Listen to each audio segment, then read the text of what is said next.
नमस्कार। तो आज लॉकडाउन नंबर 3 का पहला दिन था, या शायद आप कह सकते हैं कि रिलैक्सेशन का पहला दिन था। आज कई इलाकों में हमने लंबी लंबी लाइनें देखी, खास तौर से शराब की दुकानों के सामने। और दिल्ली में कई जगहों में तो सोशल डिस्टेंसिंग भी नहीं हो रहा था, लोग एक साथ खड़े थे। अन्य इलाकों में अच्छी तरह लोग लाइन में खड़े थे, किलोमीटर लॉन्ग लाइन थी, पर लोग लाइन में तो खड़े थे। और कुछ लोगों का यही संदेह था कि आप लोगों ने क्यों लोगों को लिकर की दुकानें में जाने दे रहे हैं, आपको शायद होम डिलीवरी करनी चाहिए, या ई कॉमर्स कंपनी से कहिए कि वो शराब को लोगों के घर तक पहुंचा सकते हैं, अगर ये इतना ही ज़रूरी है। अभी आज के दिन हमने 2000 पॉइंट का सेंसेक्स में गिरावट भी देखा। हो सकता है कि ये इंटरनेशनल मार्केट्स की वजह से था, या हो सकता है कि लोग इसी बात से चिंतित हैं कि सरकार की तरफ से कोई इकोनॉमिक पैकेज सामने नहीं आ रहा है। इसकी क्या वजह है किसी को पता नहीं है। हो सकता है कि कल आ सकता है, परसों आ सकता है, पर उसका ही इंतजार अभी भी बरकरार है। चलिए अब देखते हैं आज की मुख्य सुर्खियां। सोमवार यानी 4 मई से लॉकडाउन 3.0 की शुरुआत हो गई। देश के कई राज्यों ने शराब बेचने की इजाजत दे दी। दिल्ली, कर्नाटक और महाराष्ट्र जैसे कई राज्यों से तस्वीरें आई हैं, जहां लोग शराब की दुकानों के बाहर खड़े दिखे। लोगों की लंबी लंबी लाइन है, कई जगहों पर तो 1 किलोमीटर तक की लाइन लग गई है। लेकिन प्रशासन के द्वारा उन पर नजर रखी जा रही है कि कहीं कोई सोशल डिस्टेंसिंग और लॉकडाउन का उल्लंघन न करे। ज्यादातर राज्यों में शराब की दुकानें सुबह 10 बजे से शाम 7 बजे तक खुलेंगी और इस दौरान लोगों का मास्क लगाना जरूरी है। देश के दूसरे राज्यों की तरह दिल्ली में भी शराब की दुकानें खुली, लेकिन अधिकांश जगहों पर इसे लेकर अफरा तफरी मच गई। तकरीबन हर जगह दुकानों के बाहर भारी भीड़ नजर आई। कुछ जगहों पर 2-2 किलोमीटर लंबी लाइन लग गई। सोशल डिस्टेंसिंग का खुलेआम मजाक उड़ने लगा, जिसके बाद लक्ष्मी नगर और कश्मीरी गेट के पास तो पुलिस को लाठियां भांजनी पड़ी। पूर्वी दिल्ली में कई जगहों पर पुलिस ने दुकानें खुलने ही नहीं दी। बाद में दोपहर होते होते तकरीबन हर जगह पुलिस ने दुकानें बंद करवा दी। हालांकि कुछ जगह लोग सोशल डिस्टेंसिंग का पालन करते भी दिखे थे। केंद्रीय स्वास्थ्य मंत्री डॉक्टर हर्षवर्धन ने कहा है कि दिल्ली में लॉकडाउन को और सख्ती से लागू किया जाना चाहिए। उन्होंने दिल्ली सरकार पर निशाना भी साधा और कहा कि कोरोना वायरस से निपटने के लिए दिल्ली सरकार को और उपाय करने होंगे, साथ ही रियायतें भी कम करनी होंगी। उन्होंने कहा कि ये उनकी निजी राय है। आपको बता दें कि सोमवार को लॉकडाउन 3.0 के पहले दिन दिल्ली के कई इलाकों में आंशिक रूप से लॉकडाउन खोला गया। सरकारी दफ्तर खोले गए तो प्राइवेट दफ्तरों को केवल 33% कर्मचारियों के साथ इजाजत दी गई। शराब, पान, गुटखा, तंबाकू बेचने वाली दुकानों को खोलने की अनुमति भी दी गई है, बशर्ते वो स्टैंड अलोन हो। सोमवार को दिल्ली के कई इलाकों में शराब की दुकानों के बाहर लंबी लंबी लाइनें दिखी। कुछ जगहों पर तो लाठीचार्ज तक करना पड़ा। हालांकि छूट और जोन को लेकर दिल्ली सरकार और केंद्र के बीच लगातार बहस जारी है। केजरीवाल सरकार ने दिल्ली के सभी 11 जिलों को रेड जोन में रखने पर सवाल खड़े किए थे, साथ ही जोन के बंटवारे पर भी सवाल उठाया है। देश भर में चल रही श्रमिक स्पेशल ट्रेन को लेकर सियासत तेज हो गई है। कांग्रेस अध्यक्ष सोनिया गांधी ने ऐलान किया है कि उनकी पार्टी सभी जरूरतमंद मजदूरों के रेल टिकट का खर्च उठाएगी। दरअसल केंद्र सरकार ने रेल किराए का सारा खर्च मजदूरों से वसूलने का फैसला लिया है, जिसके बाद कांग्रेस की ओर से ये ऐलान किया गया।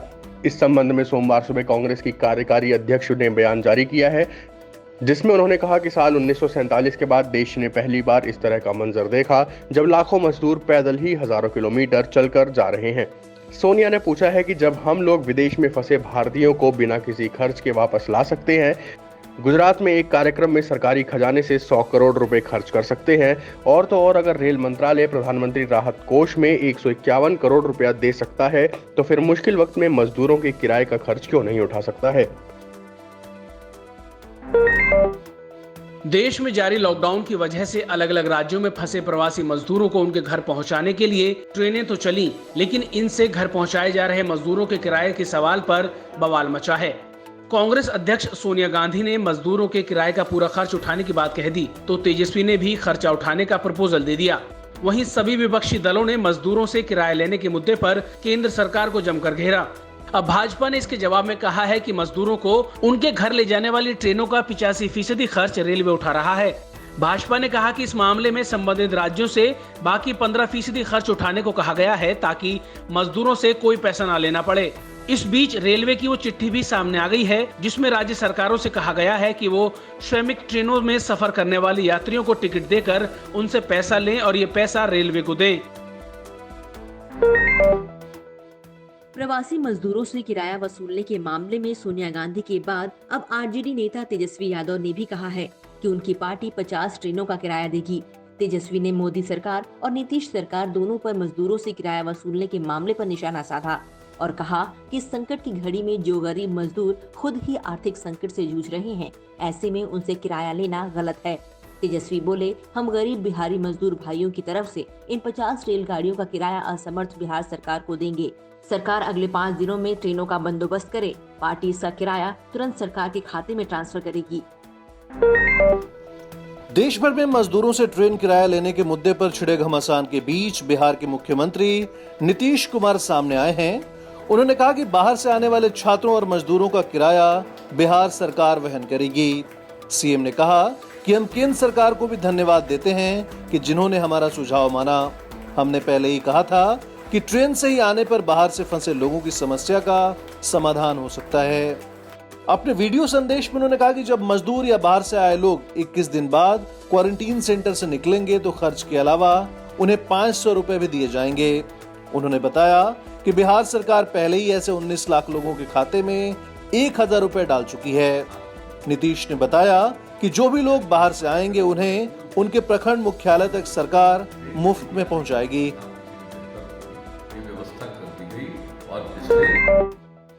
दूसरे राज्यों में फंसे प्रवासी गरीब मजदूरों से रेल किराया वसूलने के मुद्दे पर राजनीति गर्म है।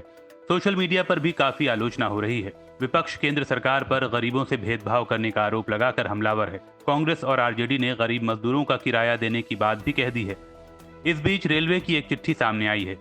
रेलवे की ये चिट्ठी 2 मई की है। इसके पॉइंट नंबर 11 में साफ साफ लिखा है कि राज्य सरकारें अपने यहाँ से निकलने वाली ट्रेनों में सफर करने वाले यात्रियों को टिकट देकर उनसे किराया लें और वो किराया रेलवे को दें। हालांकि गरीब मजदूरों से टिकट लेने पर मचे बवाल के बाद इससे पहले सोमवार को ही रेलवे ने बयान जारी कर कहा कि प्रवासी मजदूरों को कोई टिकट नहीं बेच रहा है। रेलवे राज्य सरकारों से इस वर्ग के लिए केवल मानक किराया वसूल रहा है, जो कुल लागत का महज 15% है। हालांकि इस पर भी सवाल खड़े हो रहे हैं। पर अब रेलवे की चिट्ठी सामने आ जाने से साफ है कि रेलवे ने राज्य सरकारों को मजदूरों से किराया वसूल कर रेलवे को देने को कहा था। मजदूरों से टिकट वसूले जाने को लेकर दूसरी विपक्षी पार्टियां भी मोदी सरकार पर निशाना साध रही हैं। राहुल गांधी ने कहा कि एक तरफ रेलवे दूसरे राज्यों में फंसे मजदूरों से टिकट का भाड़ा वसूल रही है, वहीं दूसरी तरफ रेल मंत्रालय पीएम केयर्स फंड में 151 करोड़ रुपए का चंदा दे रहा है। राहुल ने कहा कि जरा ये गुत्थी सुलझाइए। दरअसल विपक्ष के कई नेताओं का कहना है कि मजदूरों से किराया नहीं वसूला जाना चाहिए और ये पैसा केंद्र सरकार को ही देना चाहिए। इसके पहले जम्मू कश्मीर के पूर्व मुख्यमंत्री उमर अब्दुल्ला ने केंद्र सरकार पर तंज कसते हुए सवाल किया था कि कोरोना महामारी के लिए बनाया गया पीएम केयर्स फंड आखिर है कहां। गुजरात के सूरत में प्रवासी मजदूरों ने सोमवार को एक बार फिर विरोध प्रदर्शन और हंगामा किया। दरअसल मजदूरों में इस बात का गुस्सा है कि उन्हें अपने राज्य वापस जाने के लिए किसी तरह की यातायात सुविधा नहीं मिल पा रही। इसी से नाराज इन मजदूरों ने लॉकडाउन के दिशा निर्देशों का उल्लंघन करते हुए हंगामा किया। पुलिस और मजदूरों में पथराव भी हुआ। पुलिस ने मजदूरों पर आंसू गैस के गोले छोड़े। मजदूरों का कहना है कि सरकार की ओर से उन्हें कोई मदद नहीं मिल रही। मार्च महीने से पगार नहीं मिली है, खाना तक नहीं मिल पा रहा। ऊपर से पुलिस वाले जब आते हैं तो सिर्फ मारते हैं और डराते हैं। सोमवार शाम 5:30 बजे तक देश भर में कोरोना संक्रमितों की संख्या बढ़कर 42,836 तक पहुंच गई। बीते 24 घंटों में 2573 नए मामले सामने आए। लगातार 3-4 दिनों से 2500 के लगभग नए मामले सामने आ रहे हैं रोजाना। जबकि अच्छी बात यह है कि देश भर में अब तक 11,762 लोग इस बीमारी को मात दे चुके हैं, ठीक हो चुके हैं वो। तो वहीं बीते एक दिन में 83 नई मौतें भी दर्ज की गई हैं, जिससे देश भर में कोरोना से कुल मौतों का आंकड़ा बढ़कर 1389 हो गया है। सोमवार शाम 5:30 बजे तक दुनिया भर में कोरोना संक्रमितों की संख्या बढ़कर 35,86,000 के पास पहुंच गई। तो वहीं मौत का आंकड़ा 2,49,000 के करीब आता दिखा। जबकि दुनिया भर में अब तक कोरोना से 11,62,000 से ज्यादा लोग ठीक हो चुके हैं।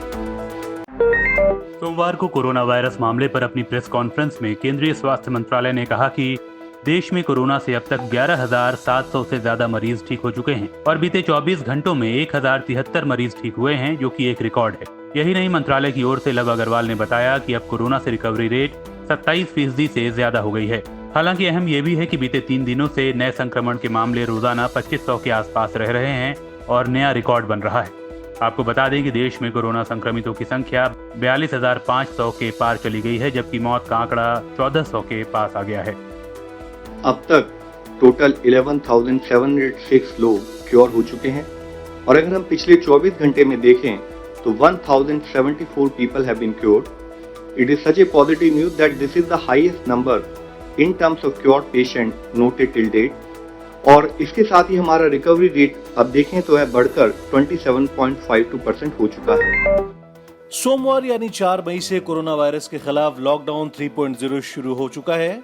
फिलहाल कोरोना के केसों की संख्या के हिसाब से देश को रेड, ऑरेंज और ग्रीन जोन में बांट दिया गया है। उसी हिसाब से जिलों को राहत भी दी गई है। अधिकांश राज्यों में शाम 7 बजे से सुबह 7 बजे तक बाहर निकलना बंद रहेगा।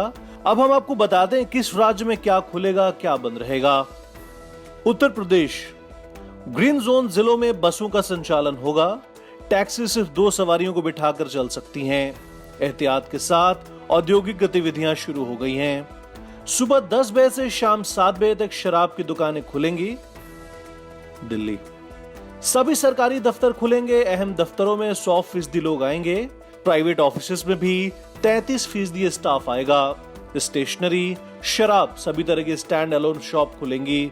जरूरी सामान बेचने वाली कंपनियां और सप्लाई चेन भी खुलेंगी। शादी में 50 लोगों को इजाजत होगी और किसी की मौत होने पर 20 लोग ही शिरकत कर पाएंगे। इन गतिविधियों की इजाजत नहीं होगी। स्कूल, स्पोर्ट्स, सोशल, पॉलिटिकल, सांस्कृतिक जमावड़ा बंद रहेगा। सैलून भी बंद रहेंगे। होटल, रेस्टोरेंट, जिम, मॉल बंद रहेंगे। शाम 7 बजे से सुबह 7 बजे तक बाहर निकलना बंद रहेगा। पब्लिक ट्रेवल सिस्टम, मेट्रो, बस, रिक्शा, ऑटो रिक्शा सेवा बंद होगा। महाराष्ट्र, रेड, ऑरेंज और ग्रीन जोन में दुकानों को खोलने के निर्देश। गैर जरूरी कमोडिटीज और शराब की दुकानें खुली रहेंगी। मॉल और प्लाजा में दुकानों को खोलने की इजाजत नहीं होगी। सैलून पर पाबंदी। हॉटस्पॉट जोन में दुकानें नहीं खुलेंगी। बिहार, सभी प्रकार के निर्माण कार्य होंगे। ई कॉमर्स, सैलून और स्पा खोलने की इजाजत है। जिलों में सभी प्रकार के उद्योगों को भी चलाने की इजाजत है। बिहार में सिर्फ रेड और ऑरेंज जोन, ग्रीन नहीं है। शाम 7 बजे से सुबह 7 बजे तक कर्फ्यू लगा रहेगा। सोशल डिस्टेंसिंग और मास्क लगाना बिहार में अनिवार्य है। मध्य प्रदेश, रेड जोन के बाहर कार में अधिकतम 3 लोगों को अनुमति। आर्थिक क्षेत्र, निर्यात इकाइयां, औद्योगिक क्षेत्र, जूट उद्योग को अनुमति है। ग्रामीण क्षेत्रों में सभी निर्माण गतिविधियां, सभी प्रकार की दुकानें खुलेंगी। जरूरी सेवाओं से जुड़े ई कॉमर्स, निजी और सरकारी दफ्तर खुले रहेंगे। हफ्ते के पहले कारोबारी दिन शेयर बाजार भारी गिरावट के साथ बंद हुआ, जहां सेंसेक्स करीब 2002 अंकों की गिरावट के साथ 31,715 के स्तर पर, तो वहीं निफ्टी 566 अंकों की गिरावट के साथ 9,293 अंक पर बंद हुआ। सोमवार को बीएसई की कुल 2,597 कंपनियों में ट्रेडिंग हुई, जिसमें से करीब 576 के शेयर तेजी के साथ, जबकि 1841 कंपनियों के शेयर गिरावट के साथ बंद हुए। निफ्टी के टॉप गेनर में सिप्ला, भारतीय एयरटेल और सन फार्मा शामिल रहे, जबकि हिंडाल्को, आईसीआईसीआई बैंक, वेदांता और एचडीएफसी के शेयरों में गिरावट दर्ज की गई। डॉलर के मुकाबले रुपया भी 60 पैसे कमजोर होकर 75.71 रुपए के स्तर पर पहुंच गया।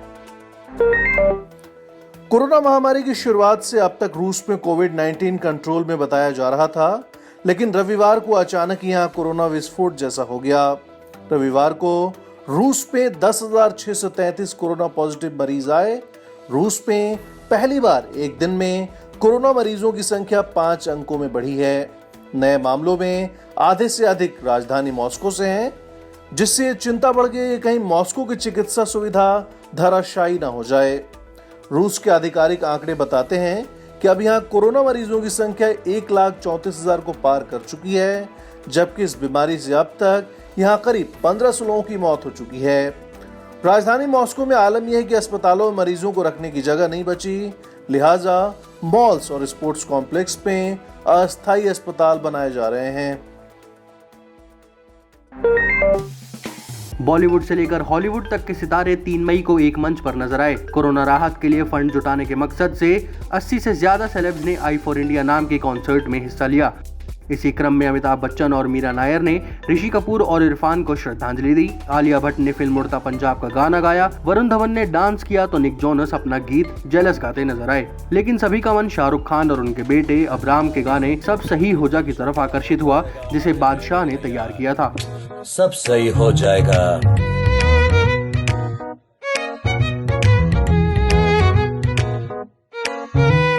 बाकी का वक्त पंखा देख कर बिताया, मुर्गी या अंडा पहले क्या था आया। देखो देखो टाइम कितना बुरा चल रहा है, अब ये SRK सिंगर भी बन रहा है। पहले एक्टिंग से बनाया, अब सिंगिंग से बनाएगा।